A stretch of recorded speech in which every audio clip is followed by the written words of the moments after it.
Another one of your interests is the young professional, in a sense, the future of the profession, the library profession. In fact, I think you're going to be on a panel tomorrow, and a few young librarians will be there. Yeah. And I'm just wondering, what do you think you'll hear from them? What do you think you'll learn from them? Well, I guess, I'm excited about that because, I mean, it's just nice to have an opportunity to hang out with the kids and, and see what they're up to. And I guess I'm thinking a little bit less about what we'll hear from them than what we'll feel about them. And I think actually we'll feel inspired and optimistic, and I think to some extent we'll marvel at just how poised they are at these early stages of their career and how well educated they are, and how passionate they are about what they're doing. And it's not just librarians. There's 2 librarians and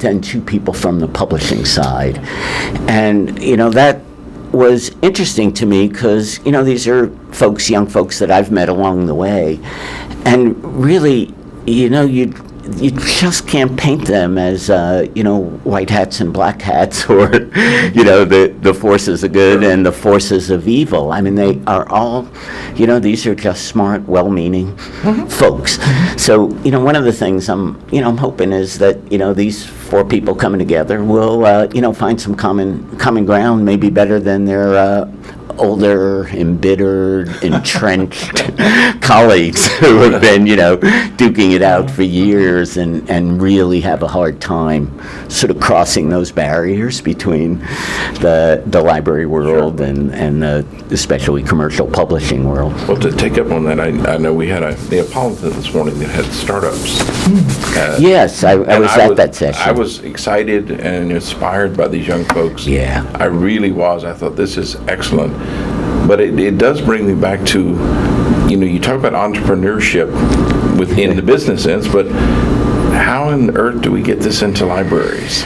Yeah, I mean, that is really, that is an interesting space for me, and I'm trying to, this year, think some about that. I guess, more generally, I do think libraries have a lot to learn from the business community. Now, I know most of my library colleagues don't believe that and don't agree, and it just seems like everyone thinks they can do marketing, and everyone thinks that they can do outreach, and everyone thinks that they can order carpet for the library or design signage or build a reference desk. There's just no bounds to what our colleagues think falls within their sphere of competence, and but they're probably a little more protective of their MLS credentials than other people outside encroaching on that. So I think that actually within the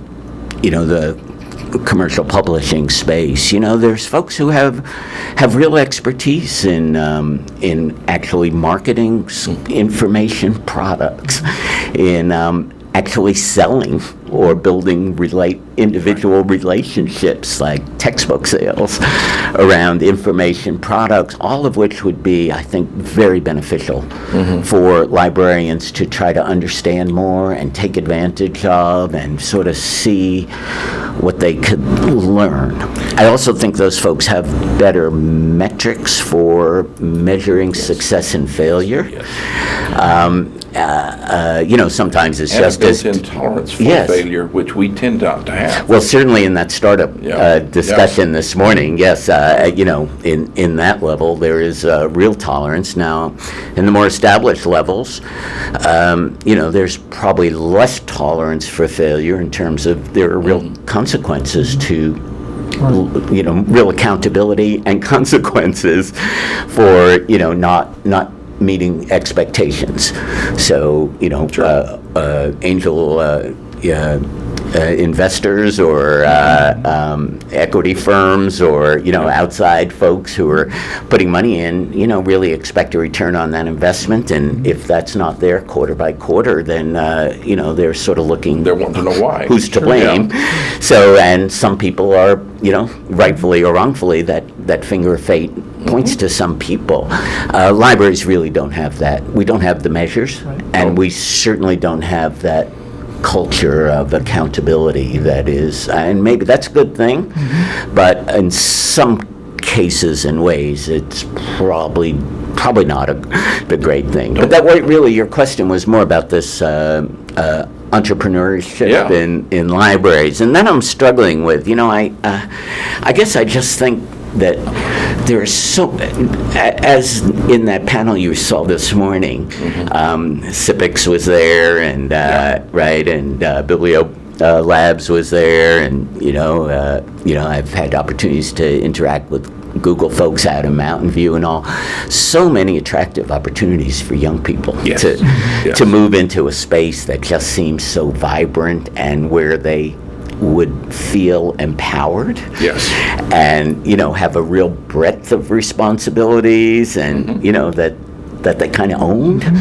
And, I'm just not sure that the most established publishing companies or the old line libraries and all, have necessarily embraced that. And, we're, I guess, at risk of being in a bad position to compete. I agree. For, for some of that younger, energetic talent that we'd all like to grab. Do you think the more, I notice in a lot of the online systems that we're getting now, there's a higher degree of products, like the ebooks, we're getting a higher degree of user studies, a higher degree of information coming back on how and if this material that we've purchased is being used. And that, I think, will give a level of automatically create a level of accountability. Do you see that as well? I definitely do. But, I mean, we all talk about big data, and lots of us are looking at the research output on our campus and saying, well, we can help manage big data, and and this is going to be important in the future, and business analytics, obviously, we understand it's important. I think libraries are have been slow to move, because actually I think what you need to do is aggregate data at scale and manage it at scale. So for instance, the circ data from one library, in the middle of the country somewhere, is not nearly as valuable as being able to look across 100 research libraries and aggregate that and really try to understand